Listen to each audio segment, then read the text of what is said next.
Rangers fans, welcome to Liberty Blue, the essential New York Rangers podcast. I'm Andrew Chelney. That's Nick Zararis. And Nick, the draft is this coming Friday. The finals are over. The draft is Friday and Saturday. The Rangers have picked number 12, and will they keep it is literally anybody's guess. Who knows? And we've been pretty consistent about this. And generally speaking, the draft and free agency are my favorite times of the year as far as conversation goes, because these are the very few opportunities you actually get to understand what your general manager thinks about your hockey team. Because by and large, it doesn't help your general manager to be honest, to be transparent. There's a reason most general managers are 1 or 2 press conferences a year, 1 or 2 feature interviews per year, and that's it. You know, a lot of radio silence, a lot of backdoor leveraging, inside baseball, trying to outsmart everyone else. So you don't want to give away your game plan. But at the same time, the Rangers have very much given away their game plan over the last 12 to 18 months, where they have very directly said, yeah, you can have player X or Y. What can we do to make this happen? Or we want to do this. How do we make this happen? And that hasn't worked. As we've discussed ad nauseum over the last 12 months, they have given away the store by saying, well, we're going to get rid of this guy. And suddenly the player realizes, oh, I can make this hard for them, so I get to stay. And that becomes a problem. And it's really weird because the first 2 years of the Drury regime, that wasn't the case. The Rangers weren't really leaky. They didn't have these tidbits break out. You know, the Post had Trocheck signing with the Rangers like 2 hours before it was official. You know, some of these smaller deadline trades, you know, they get reported half hour or so before they happen. These big, like behind the scenes, like, oh, he's kind of losing it. He's firing people in the front office to consolidate power because he doesn't trust anyone. Those types of stories only come out when things go bad. You know, I think it was really interesting reading that article a couple of weeks ago in the Athletic about Tibbs and the Knicks, of like, everybody was kind of a little sketched out, but they figured it out. They won the 2 playoff series and thought, okay, if this goes well, he stays. And that what didn't turn out to be the case. But these things don't happen overnight. You know, the simmering frustrations that lead to people anonymously getting sourced in a long article like that, like the Vince article from the fall about Drury running the Rangers the way he has, about consolidating some of the offices and the staff in general to more loyalist, and ultimately people who report to him who think like him. All of that is interconnected, and it's tied into what we're talking about here as far as Trouba last summer, Gaudreau last summer. There was an article this past week in The Athletic, Peter Baugh wrote, kind of serializing the blow-by-blow of the last year or so in Rangers hockey and why things went off the rails so bad. And we were talking about it before we started recording, and we will pivot to talking about this in the context of the draft in a second. But if we're going with the team that was 2 wins away from the Stanley Cup final was so distraught about the worst forward in the entire NHL, statistically and analytically, the worst. Whatever metric you want to use to describe that, like this past Barclay Goodrow season. Yeah, no, he was a 0 percentile player. Positively. So, like, if you know what a normal distribution looks like, a bell curve, he's all the way at the left. He's 0.0. You know, like Animal House 0.0. Yeah. Worst forward in the entire NHL last year. And Jacob Trouba was a bottom 10, 15 defenseman in the NHL last year, both as a Ranger and as a Duck. We talk about this all the time. In basketball, when you're the 14th guy on the bench, you can be a vibes guy. You know, late career DeAndre Jordan, where he was just hanging out with his friends and he would play once every 3 weeks. You can get away with that in basketball. James Johnson in Game 6 got ejected. My man's is 38 years old, hasn't touched the court in like the entire season practically. My man's came out there on the court and promptly got ejected. That's the type of thing you can get away with in the other sports. You know, you can have the character guy who's the 10th reliever in your bullpen, or the pinch runner who doesn't hit and only runs the bases. Everybody's got to play in hockey. You cannot get away with dead weight. And that's something else we'll talk about a little bit later. But talking about this in the context of the draft and everything, I believe the official reporting, at least the on-the-record reporting, is they aren't going to make a decision until the last possible minute, which leads you to believe that they are A, actively trying to make a trade happen, or B, at least in the market and trying to find something to make happen. Of course, very much like the Trouba situation last year, you don't want to have to force it, because then you get ripped off or it leaks out and you look worse. So whether it's JJ Peterka, whether it's Peyton Krebs, whatever player you're Jason Robertson, whoever you're thinking of in your head right now, yes. Would a first round pick be more useful in a trade than drafting a player who probably won't be able to help the Rangers for at least a year or two in terms of where the team is at, what the team needs, and what the decision makers need? Yes, unequivocally, they would be better off trading this pick than getting something. Of course,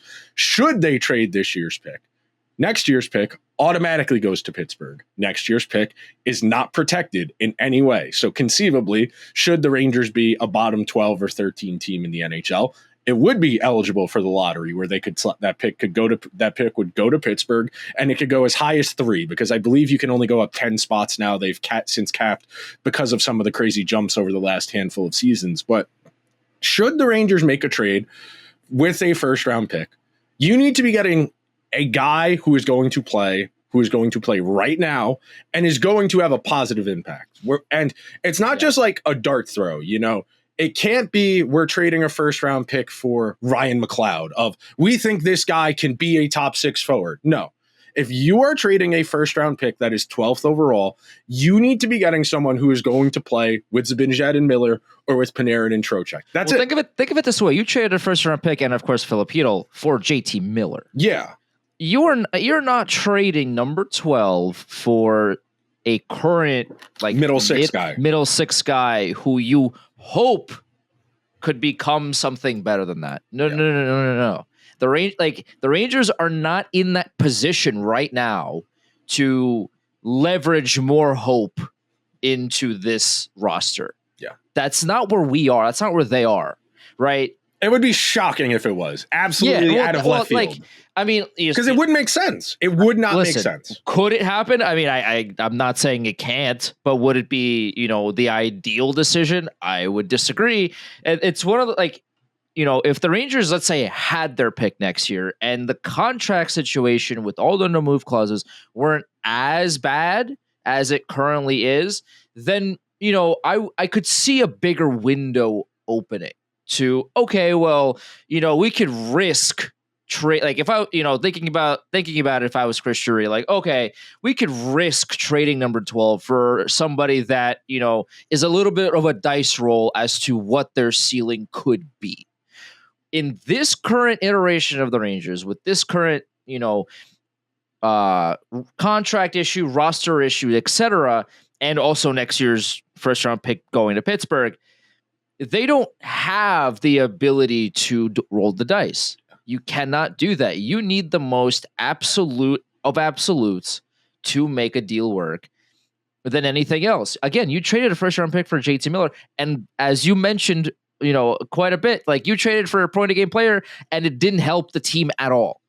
So trading a number 12 pick for a player that might do the same thing as JT Miller or might not only empties your cupboards more while not providing the absolutist results that you need in this situation. If you're going to trade the 12th pick, which I would recommend that you do, you have to find somebody that is going to be a genuine difference maker on this team, whether that be a forward, a defenseman, whatever, what have you.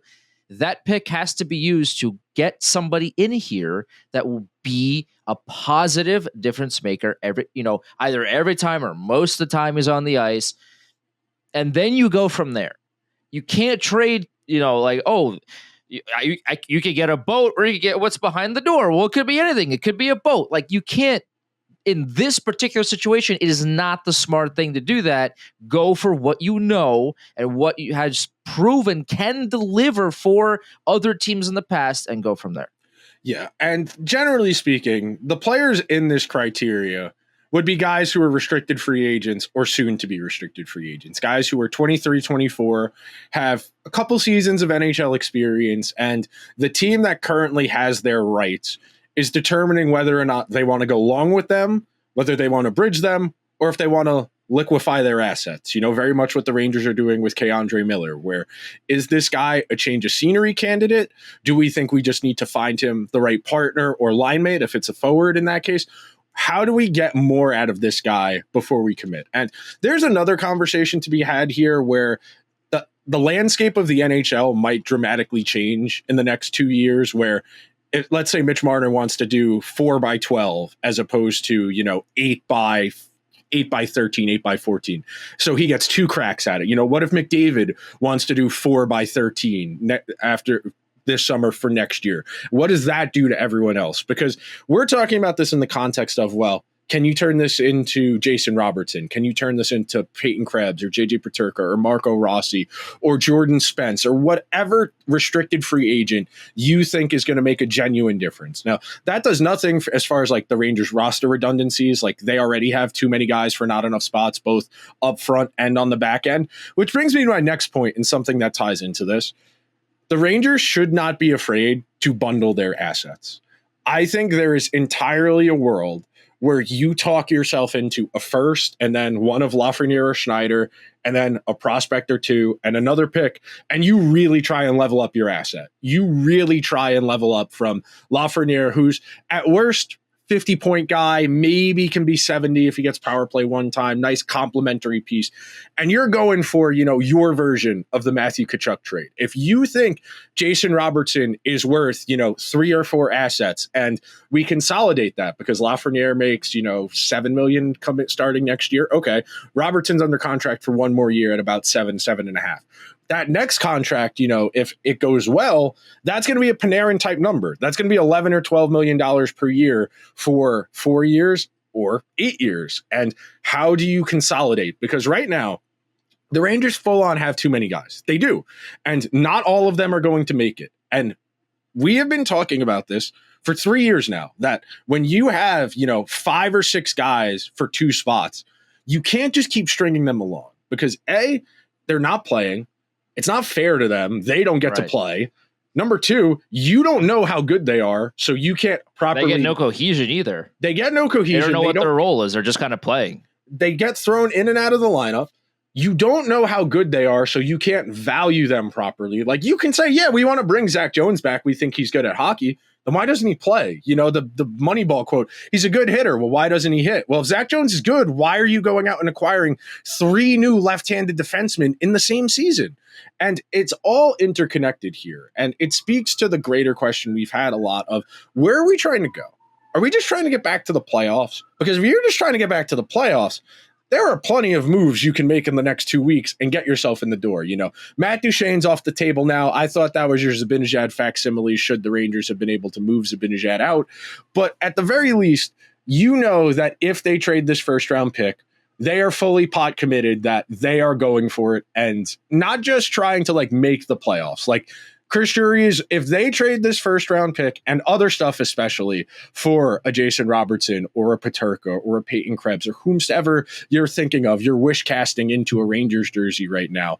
That's the Rangers saying, okay, we drop this guy in our top 6. Lafreniere goes down or Lafreniere is in the trade. And we will figure out the rest because we have all of these guys we like for our bottom 6. We got Rempe, we got Edstrom, we got Berard, we got Othman, we got Perreault, we've got Bryce McConnell-Barker, we've got Adam Sikora. We've got 9 guys for 6 spots. That's not to mention Will Cooley, Panarin. They have way too many guys. Yeah. They need to start culling this group down, finding who's going to play, and then letting them get burned because that's the biggest thing here. Do we know if Brett Berard is good or if Juuso Parssinen is good or if Adam Edstrom or Matt Rempe or Gabriel Perreault or Brennan Othman? No, we don't. And you said 2 minutes ago, we can't be hinging this much on hope. And it would be insane if for the Rangers to go into next year saying, all right, we need 20 goals from Gabriel Perreault next year if we want to be a good enough team. That is setting that kid up for failure, for disaster. And I think he's going to be a pretty decent hockey player. 15 to 20 goals should become his eventual expectation. Yeah. But for right now, his first full NHL season, if he gets 10 goals, that's a good season for him, just based on the responsibilities he's going to get, the players he's going to play with. So, okay, how do we make the rest of this lineup work around that? because it can't just be the guys who are here are going to be better than they were last year. And especially because, you fired the coach on the idea that, well, we can get more out of this group. That's great. Yeah, we know. We saw them win 50-something games 2 years ago. We know they're better than this. But that team still wasn't good enough to get where they were trying to go. So there's so many layers to this and so many offshoots of this conversation. But this draft pick is a perfect microcosm of understanding what they think about the team and where the team is going. Well, the thing, too, with guys like Perreault, and this applies not just to him, but in other situations as well, where if you put the expectation on a rookie to score 20 goals, whether that be, like even if it's somebody like McDavid, for example, right, in their rookie season, if all of the pressure is on your youngest player to do everything for you, then the expectation is not to win the Stanley Cup. That is number one. Number two, the guys like Gabriel Perreault that really shine the most in these types of situations are the players that don't have that type of high pressure on them. Like if Perreault was playing behind, two elite lines, and then he could, trot out on the third line and skate circles around whomsoever you want to put out there against him on that, whoever they're playing against that current night, and contribute 18 goals and 35 points and whatever. And that's the building block to how they develop in the NHL. That is where those types of players have immeasurable success later on, where you get you're not playing top line minutes on a team that needs to make the playoffs or else they're done, or else everybody's gone. And this is it's a whole tire fire. When you could put somebody like that in a situation where, we're going to be a playoff team, we should make it far in the playoffs, you're going to play in a lesser role for right now, so you get your feet wet, so you figure it out, so you can make your mistakes without it being the end-all be-all, and then, have you get the ball rolling, get you situated and acclimated properly.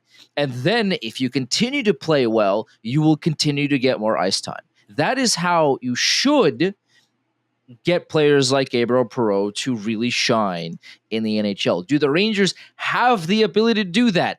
Right now, I don't know what the answer is to that. I mean, it's really difficult to answer because there's a lot of pressure already riding on Gabriel Perreault. He's been highly touted by most, if not all, hockey prospect writers and scouts and etc.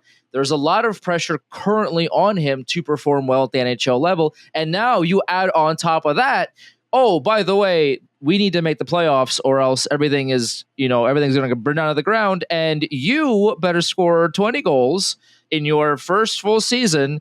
This was after you got healthy scratched for reasons.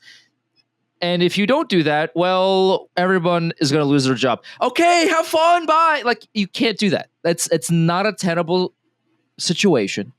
And you're going to have to find a better way to, you can't put everything on him day one and expect it all to go well. It's not how this works. No. And when have the Rangers ever successfully integrated a young forward and had them perform well right off the rip? That's a very, very short list of guys who have played well right out of the gate. There will be ups and downs. There will be bumps and bruises. And when you're banking on so much unknown, and look, a lot of this is going to come into focus over the next 2 weeks between now and the start of free agency, whether that's more trades to create more cap space, whether that's extensions with guys, whether that's flips for whatever.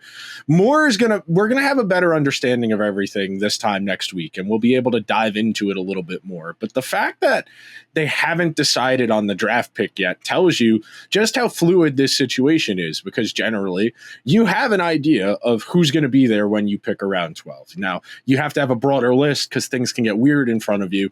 But generally speaking, you have a baseline idea of who you're interested in, who's around your spot. And if nobody there you love that much and you're still working the phones, and that's the conjecture right now, is the Rangers are out there trying to find something, whether that's salary dumping Zibanejad, whether that's trading K'Andre Miller, whether that's trading the draft pick we've been talking about for the first 20 minutes of that show.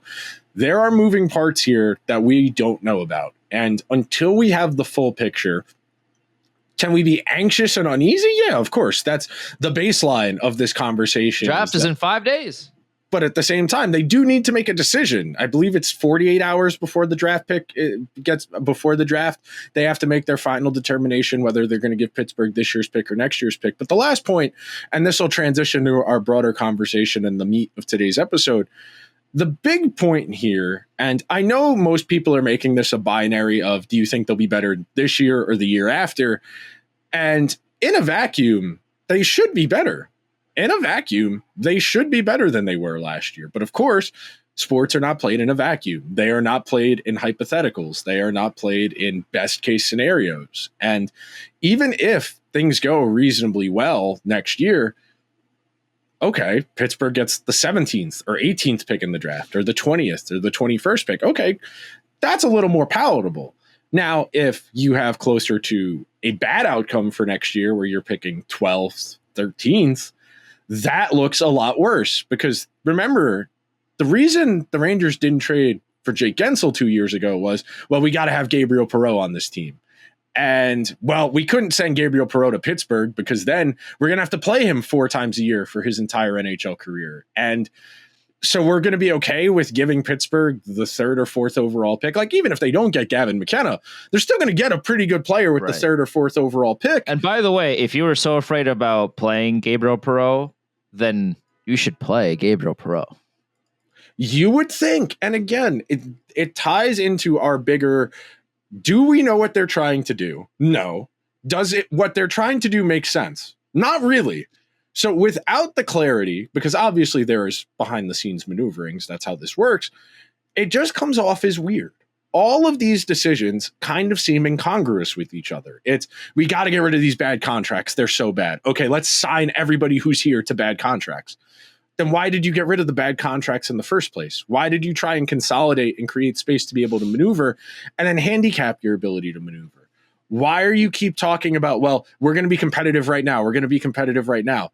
And then half of the team is going to be guys who are unproven. Like, how are those congruous with each other? And it ties into that bigger conversation of, can they be better than they were last year? Yeah, it would be hard for them to be as bad as they were last year. All they need is a 5 or 6% improvement in the power play, and they're a playoff team.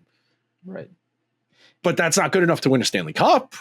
That's not winning a Stanley Cup. Getting in is not the goal. No. You want to win the whole thing. That's the whole point. That's the whole point of, why we're arguing about all this. Because I mean, if the goal is just to make the playoffs, then this whole, like, all of these episodes would be 4 minutes long. It's like, oh, well, simply, get a couple better bounces on the power play and, move a little bit. And then that's it. And then you get to the playoffs and then everything is fine. But that's not the point of this show. It's not the point of, what the Rangers want to do. Hopefully they want to win the Stanley Cup. Okay. Well, we want to watch them win the Stanley Cup. Okay. Well, here is how they do it. If the goal is not, after 82 to put up a banner of, we made the playoffs. If you look around every NHL arena, do they have banners about all the times they made the playoffs? The answer is no.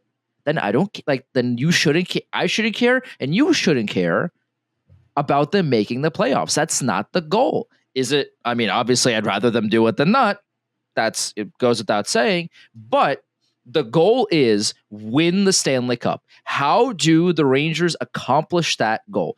That should be on everybody's mind, as opposed to, oh, well, they made the playoffs. Well, it's not happening. That's the answer to your question. Is their hope is they get a weird year. that kind of seems to be the plan, that they get the 2018 Capitals playoffs, that they get the 2019 Blues playoffs, of team that consistently hangs around, always pretty good, never really great.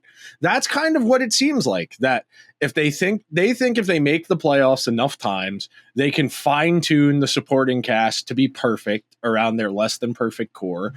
And it's why it feels so unsatisfying. It's why it feels like we're playing in the land of hypotheticals as opposed to manufacturing an actionable plan. And everybody is going to try and draw their conclusions about Florida, about Edmonton, about the NHL at large after the season we just played. And something we have pounded the desk over year after year after year is, just because someone is good somewhere does not necessarily mean they will be good with you. You know, just because you follow someone on Instagram does not mean you're going to make a great couple. Just because you sign Sam Bennett does not mean you're going to get Conn Smythe Sam Bennett.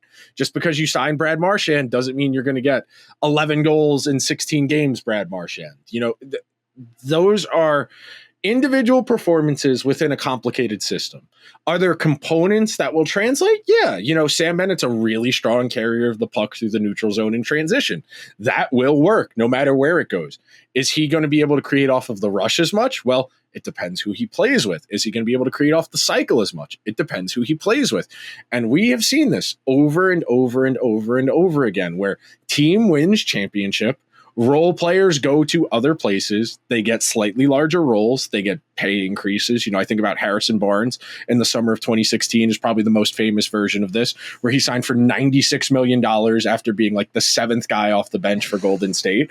And that's the type of market we're going to have to adjust for. And the numbers are going to seem insane for the next 2 or 3 years as hockey gets to where it's supposed to. Like, would it shock me if Mitch Marner signed a 4-year deal for $15 million per year in a week with Utah or Carolina or Vegas or whoever? Yes, but at the same time, no, because that's going to be the going rate. That is going to be the going rate for the best players in the league. That upper 5% of players in the world, they're going to be clearing $15 to $20 million in the next 3 years. And the middle class guys are going to be clearing bigger numbers. And it's going to have a trickle up effect of everybody's wages going up to keep up. Like, I know as much as we've complained about the Borgen extension being bad practice, like $4 million won't seem as egregious 2 years from now. That'll be like the new $2.5 million. But for right now, it's going to be weird. And we know the Rangers will be linked to every single player because the Rangers are a great leverage team, because they could conceivably and they're a great, rage baiting team as well. They are. Social media. They are a great rage baiting team. They are a great leverage team where, oh yeah, we talked to New York. They're going to offer us blank. Did you? The Rangers are always going to be mentioned. Like I don't even remember who it was. Was it Friedman? It was one of the national talking head guys that was like, well, just in case the Oilers don't sign McDavid, I could see Montreal, Chicago, and the Rangers and the Kings being interested. Yeah, I'm sure, man. I'm sure. Yeah, I'm sure. As I'm sure you could list like every all team of the other NHL. Teams interested as well. I'm interested. Like, yes. I'll sign McDavid. That guy up the street would love Connor McDavid. Like, that's what everyone is interested.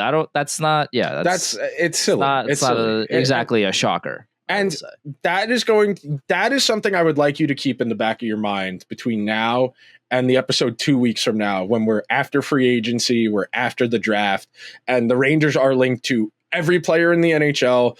They were in on Brad Marchand. They were in on Sam Bennett. They checked in on Mitch Marner. They didn't sign him, but they checked in. They wanted to see what he was thinking.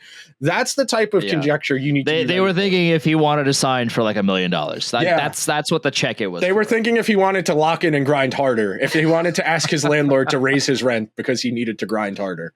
Like, if you want to, and look, so much of this is unknown and nebulous, but at the same time, you know how this goes if you're a Rangers fan.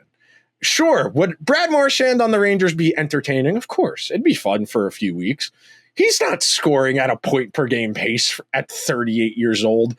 Even if he's playing with Panarin and Trocheck, he's probably not doing that. If he's playing with Zibanejad and Miller, he's probably not doing that.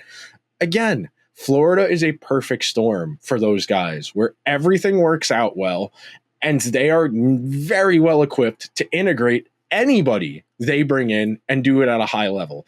And that's really my biggest takeaway from this past season. And I'll tie this to Edmonton as well in a different way, but Florida has no dead weight. every single guy in that lineup is useful in some capacity. There's no, oh God, he's out there covering your eyes. Even their third defensive pair with Kulikov and Nate Schmidt, which goes for $2 million combined. Borgen is worth twice what the entire Panthers third pair is. You think about the deals they signed guys like Evan Rodriguez to, the deals they've signed guys in the past to, like Nico Mikkola and Oliver Ekman-Larsson, and the trades they've made for both upside swings like Brandon Montour and Sam Reinhart, and okay, we're good, but we need to be better, like the Matthew Tkachuk trade. And then you tie this to the Edmonton side of things, where they have the harder part. They have the two great players. They are doing a different version of what the Rangers have done, where we have our foundation. How do we perfectly put the cast together around them? And it's not as cohesive, where the pieces fit together as well. And they have guys who I would classify as dead weight, who aren't able to do a whole lot. And you tie how those two rosters are put together, both of them, Edmonton, Florida, a lot of trades, a lot of free agency, not nearly as many draft picks as what we have traditionally seen over the last 10 to 15 years. And all of that is to say, and I do want to emphasize this because this may not come across in the conversations Andrew and I generally have, there is no one way to do this. There is no one way to put together a good team. There's no, you need this many good forwards, this many good defensemen, this many good goalies. There isn't. We have yet to find what the optimum lineup build or cap allocation is. Hockey's a luck-dependent sport. Hockey is a high-variance sport, which means you just need to have a lot of high-end outcomes within your range of possibilities. And because of that, it lends itself to a lot of discourse where I don't think we're having the conversation we're meant to be having, where I look at Florida and I see the best forward group of any team to win the Stanley Cup in the last 5 to 10 years. I mean, the only teams to score more goals than the Panthers this year on the way to winning the Stanley Cup were the 91-92 Penguins with Mario Lemieux and Jágr, one of the Islander dynasty teams, and one of the Oiler dynasty teams. That is a otherworldly threshold of offense. By the way, this is the only current salary cap era team. All those teams didn't have a cap to worry about. Yes, that's another point worth mentioning as well. And you think about it, their third line of Marchand, Lundell, and Luosterainen was incredible for the first 3 rounds of the playoffs. It was the best third line in hockey. And in the Stanley Cup final, they outscored McDavid 3-1 in head-to-head minutes against Edmonton's best player, the best player in the world. And you think about, that's a team that also can play Barkov and Reinhart together. They have Sam Bennett and Carter Verhaeghe. They have Matthew Tkachuk lurking around out there. And they have a functional fourth line that can just control play. Even though they don't generate a lot of offense, they get zone time. They don't ask their defense to do a lot. They don't ask their goaltending to do a lot. They are a dominant forward team. And there's a world where you can make that work. It's high end, it's high leverage, it requires a lot of responsibility, but everybody on Florida is pretty committed to playing great defense. It's the defining trait of the team under Paul Maurice over the last 2 seasons, and why they've won back-to-back cups is every single guy on that team plays great team defense. And the last point I want to make before I throw it back to you, there is no one way to build a team. There isn't a right way. There's absolutely a wrong way. Very much like what we say about July 1st, you can't win the Stanley Cup in free agency, but you can lose it. It's the same thing. If you're chasing something, an idea, as opposed to manufacturing a plan, they don't translate. They do not translate. And it's why the Drury era at large has largely been a series of trial, error, trial, error, trial, error, because they're trying to mine parts of other teams they like. You bring in guys who they've been to conference finals, been to cup finals, won Stanley Cups. They play a certain way, irrespective of what that would do for your team, how they implement that. And it's why a lot of these guys get moved. There aren't any guys left from that first Drury offseason. The only one left from the second one is Trocheck. They do not have a lot to show for what Drury's done other than an empty draft cupboard and a couple draft picks that they're very optimistic about, but don't play. Yeah, chasing gets you to lose money if you're gambling. Yes. That's the thing is, like let's say, you go to Vegas and then you lose $1,000. You keep chasing.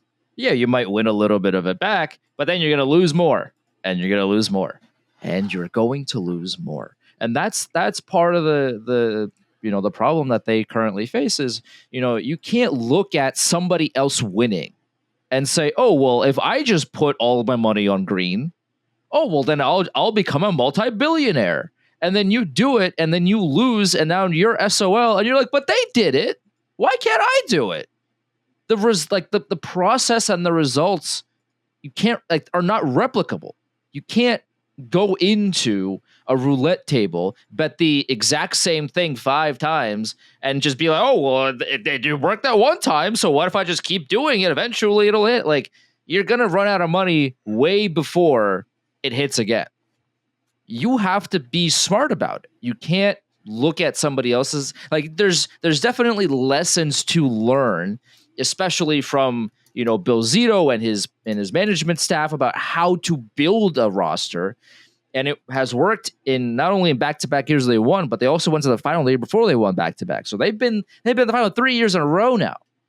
There's definitely a lot of things you can learn from the way Florida builds their team. But again, like you said, it involves a lot of commitment from their players. They are fully invested in not only playing really good team defense, but also they're just committed into the system. They are committed. They are 100% in on everything that Paul Maurice wants them to do, and everybody else, on that coaching staff. They are full. I will do everything that you want, and never take a shift off. And through 82 games in the playoffs, like, this is what we are doing.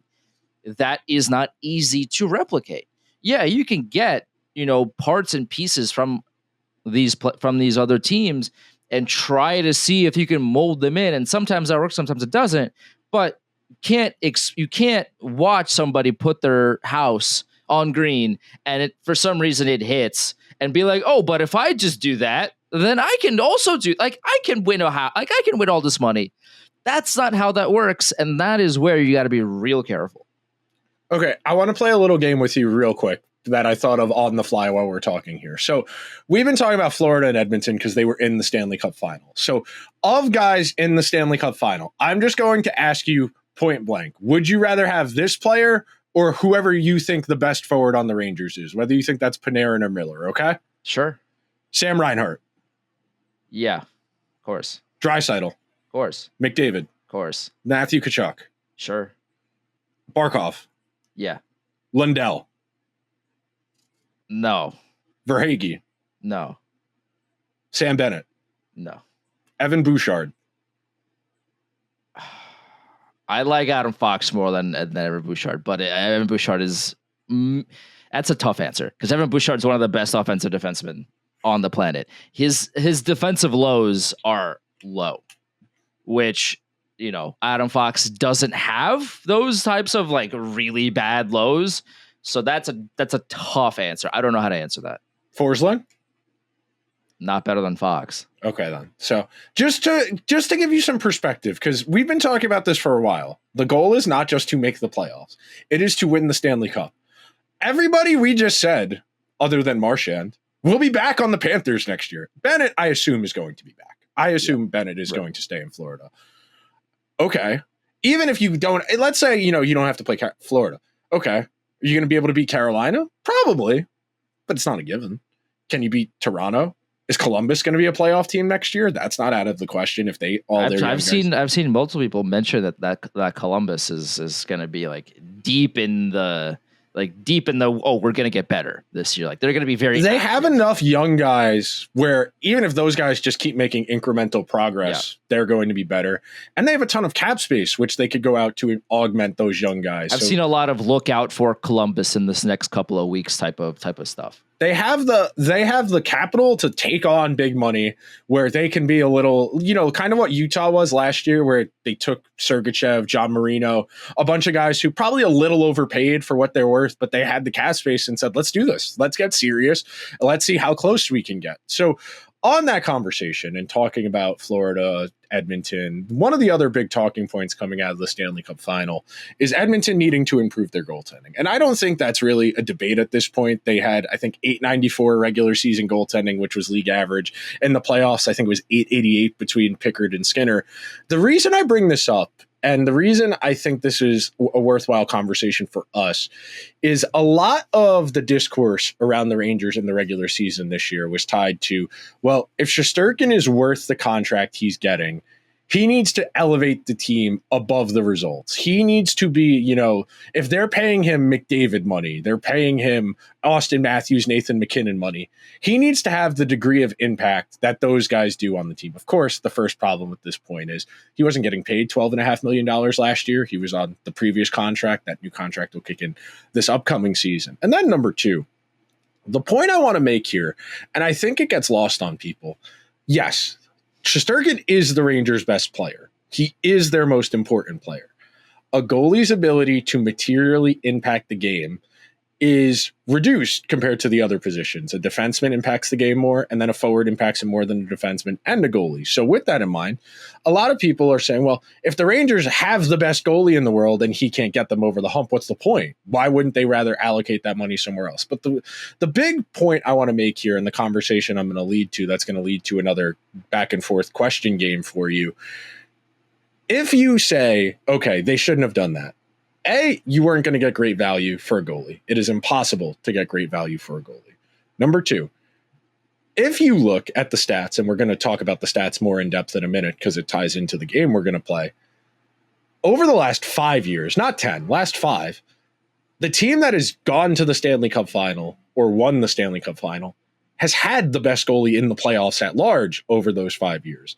I think something that's worth pointing out is Shesterkin has Shesterkin's average playoff numbers, he has the 3 playoff appearances, are better than the average stats of the best goalie in the playoffs in goals saved above expected and save percentage. And he's miles clear of the average stats of the goalie that won the Stanley Cup, because some of those numbers include Matt Murray. Some of those numbers include Darcy Kemper, Jordan Binnington, who good enough to win the Stanley Cup on the teams they were on. But in the context of, the goalies who have won the Stanley Cup or been the best goalies in the playoffs, not in the same ballpark nearly. Adin Hill, great flash, great 1-year run. But at large in the playoffs, he's been okay. And I think that's my big point I want to make. Yes, the Rangers have the best goalie in the NHL at large. Could you make an argument for Hellebuck or Vasilevsky, whatever? That's not the point. They have one of the 5 best goalies. He needs to play well in the playoffs, Connor Hellebuck, for us. So he's got 3 Vezinas. He's got a heart. Yeah, Connor Hellebuck in the regular season is best goalie on the planet. Really would be super cool for Winnipeg if he played that way in the playoffs. Okay, so I'm going to tee you up. I am going to pull this up because this is set up in a way where you are going to answer these questions. Okay, so this is on the screen. I have something to represent you as you get these questions right. Okay? Okay. So this is the question. The goalie that led that year's playoffs in goals saved above expected since 2016. These are the last 10.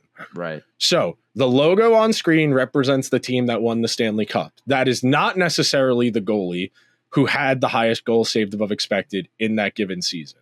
So the answers are very easy. You will undoubtedly get them. Right. But it is worth pointing out, you may not get them. So I'm going to ask, do you have a guess for any of them off rip? We're going to give you 3 strikes, where if you get 3 wrong, we'll keep it moving for the purposes of brevity. Yeah, I mean, I think 2025 was Bobrovsky, wasn't it? It was indeed Sergei Bobrovsky. Okay. Nicely done. This is incredible content right here. Yes, 2024, I think was Shesterkin. You would indeed be correct. It was Igor Shesterkin in 2024. 23. This is where I don't even know who this could possibly be. Is 2018 Connor Hellebuck? 2018 is not Connor Hellebuck. So strike 1. Okay. I think 2020 and 21 were both Vasilevsky. That is correct. Okay. Is 2019. These are all 2019 is easier than you think it is. It's probably not the most mainstream answer you would think, but he was the best goalie that year, and he was on a really good team, and he went far in the playoffs. That's the thing to keep in mind for this. Remember, this is a cumulative stat, so the more games you play. I'm like trying to remember who, because this is off the top, who made it far in like the 2017 playoffs. I don't even like remember half of these teams anymore. I mean, yeah, these are. Can I get like a hint on some of these? Because I don't even remember like some of these teams. So I will tell you who was in the final that year. So for 2019, the final was Bruins Blues. Okay. So 2019 was Rask. Yes, Tuukka Rask is the answer for 2019. Okay. That is probably the single most lopsided playoffs if you go and look at the stats when you compare with how good the Bruins were to the Blues. The fact the Blues won that cup is kind of inexplicable how good that regular season and playoffs the Bruins were. Kind of terrible the Bruins no-showed that Game 7 the way they did. Yeah. No, it's very surprising that they lost that series. And I mean, listen, obviously St. Louis deserved it. They played well. And, we all get the story of, oh, well, just because you're out of it on January 1st, that doesn't mean that you're at they started all that, by the way. If it wasn't for them, like no one would take any of those teams seriously. Okay. You are missing one very easy one. That's the last hint I will give you. Okay. 2022, you are missing an extremely easy one. 22 was 22 Hellebuck? No. Come on, Andrew. This one you need to know. We talk about this literally all the time. I'm blanking on this so hard right now. So I don't know why I'm blanking on this so extremely hard. Who was it? It was Avs and who? Avs and Lightning in 22. Was it Vasilevsky? It was Igor Shesterkin, strike 2. Oh, was it Igor? Yeah, it was Igor. Like I don't remember. It's like these are off the top. Like this is not as easy as it looks. Okay, so 22 was Igor. 23. 23, the cup final was Vegas and Florida. Did Bobrovsky? I think Bobrovsky was playing out of his mind in that series, wasn't in that whole playoff run? Correct. Wasn't he? Yeah. So Bobrovsky led the playoffs in 23 and 24. 25 and 23. Excuse me.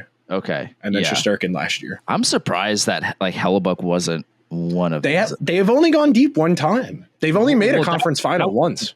Right. Well, that was the year that I expected like Hellebuck to be, because I remember him being very good in that run. Yeah, so he was really good in the first 2 rounds. Right.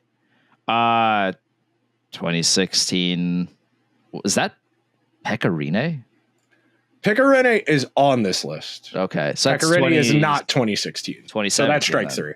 So 2017 is Pekka Rinne. Yeah. Okay. 2016 was the Penguins Sharks, wasn't it? Yes. 2016 was. Okay. Penguins. I got those mixed up. Okay. So 2016, the answer we were looking for was Ben Bishop. you give me $1 million and a gun to my head. That is not an answer I would have given you. And then 2018, Marc-Andre Fleury with Vegas was the last one. Okay. Yeah. But the point of this exercise and why I wanted to do this was you can win with the best goalie. Having a goalie as your best player is doable. Now, obviously, Tampa Bay, Kucherov, Point, etc. You say they're better. Vasilevsky is one of the highest paid players on that team. It is not cost prohibitive to have an expensive goalie. Florida has gone back to back with the most expensive free agent goalie in the history of free agency and the salary. The final they went to 3 years in a row. They lost the first time, and then they went one back to back with the same expensive goalie.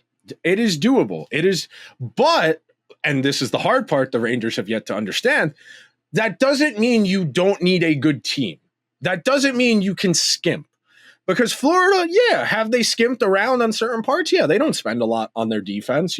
They're probably going to let Ekblad walk, and they're going to try and find a replacement facsimile, and they'll bump Seth Jones up, and they will make that work. But they have a Barkov at a good number. They have Reinhart at a good number. They have Tkachuk at a good number.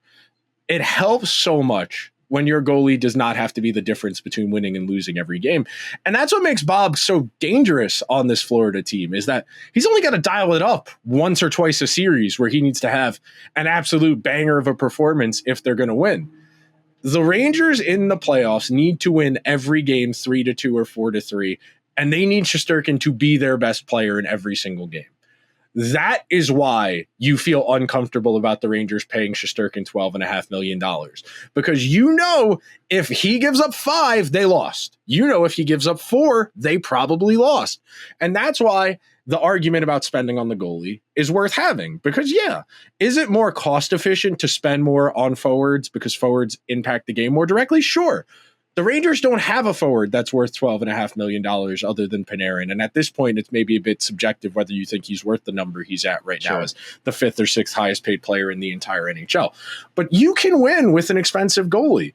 It is incumbent upon the Rangers that if they would like to win a Stanley Cup, they figure out a way to do that because they have Shesterkin under contract for the next 8 years now. Now it becomes a question of how do we put a proper team around him? And that's one area. I do think you can crib from Florida to some degree, the idea that they have an expensive goalie. He's one of their best players, but he doesn't need to be their best player.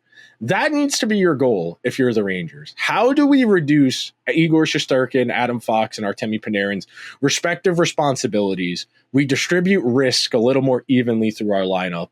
And how do we have a more balanced team? How do we get rid of our dead weight? How do we get better? Because right now, that's your impetus. How do you get the right team around Shesterkin and Fox? Because those are your long-term building blocks. Yeah, you have Miller, Zibanejad, and Trocheck under contract for a while, but none of those guys is on the same tier at their respective position as Shesterkin or Fox, who are both, at worst, top 7 or 8 and as good as the best in the world at their position. That's the question here. How do you put the right team around them?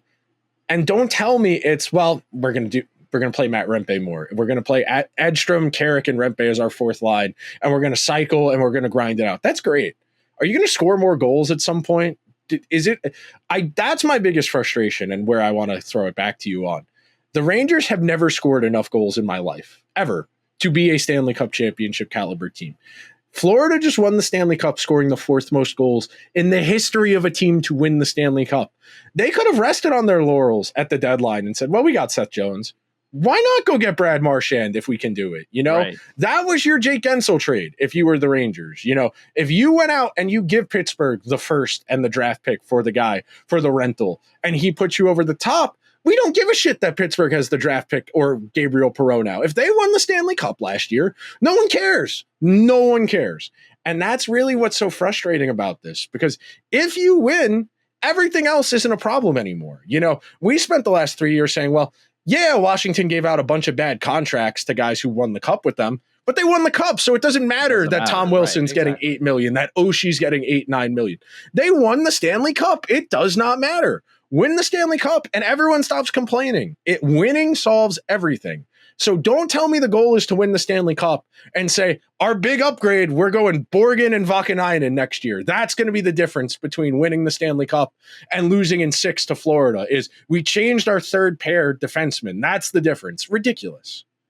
If you want to win the Stanley Cup in this era, you really have to go and do everything that is possible, within reason, to get every bit of talent that you possibly can. And that's an easy statement to make, but it's hard in execution. And that's the part that Florida has figured out and have developed a formula for to a T these past few years, where they let people go, and they find replacements at comparable values or cheap values. Like Nate Schmidt was on his way out.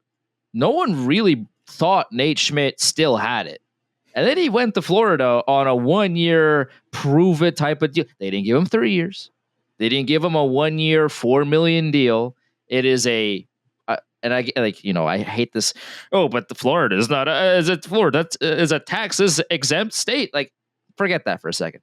He made like bottom of the barrel money to play 3rd line pair on the Florida Panthers. And not only did he bounce back, I mean, like, he was more than serviceable and they won the Stanley Cup. Like, obviously Nate Schmidt isn't the reason the Panthers won the cup, but he was a positive force for them in the limited role that he was put in. That is what Florida does so well. And on top of that, Boston, should they have traded Marchand to Florida and like what did they get in return? Like, you can argue that all day long, but the crux of the matter is that Florida went out and they traded for Brad Marchand, and he rewarded them with 11 goals in 16 games or however many. My man's led the team in scoring in the final. He was so good, and he was really the biggest deciding factor in that entire series. He was everywhere. He was annoying to play against. He was scoring all these goals. He was a big, big, big time player. And that is the crux of all of this. As much as I love Jack Roslovic, that he's not Jake Ensel. That's not what that's and that was the biggest sliding doors moment for us in the past few years of, if they got Jake Ensel, they probably would have beaten Florida. Or at least it would have gotten a lot closer. Because the one thing that they really needed in that series that they didn't get, besides, players on the blue line not chicken winging players instead of, and just playing their position, was offense. They needed more offense. Like Barclay Goodrow went on this massive heater, and by the way, he still got outscored in that series when he was on the ice. By the way, I just want to point that out. But they really needed more scoring. Florida did a really good job of stopping the Rangers from generating as much offense. And by the way, they did that to McDavid too. Yeah. They've been doing this to all of the top teams. This is not a one-time thing. The Florida Panthers have really figured out how to stop the best players in the world from generating offense on them. If they got Jake Ensel, I'm not saying they would have won the series, but offensively, I think it would have looked a lot better than what it did at times against Florida. They were hanging on by the seat of their pants in that series. Would Jake Ensel have, scored 7 goals against Florida and led them to the final? I don't know the answer to that. We will never know the answer to that. But what I will say is that I would rather Jake Ensel have been on that roster and for that to see what would have happened than what we got. The hypotheticals will kill you, man. That's really what it comes down to in this world, because you can't know. And that, unfortunately, very well might be the closest they get for a little while. And because of that, they have to take a year or two to kind of reorganize the team around younger guys. But that will do it for this week's edition of Liberty Blue. If you could be so kind, please subscribe wherever you get your podcasts, or over on YouTube. If you're on Apple or Spotify, please leave the show a 5-star review. If you're over on YouTube, hit the like button, like the video, hit the alarm bell, get a notification whenever new videos go out. Andrew and I will talk to you guys real soon. Later.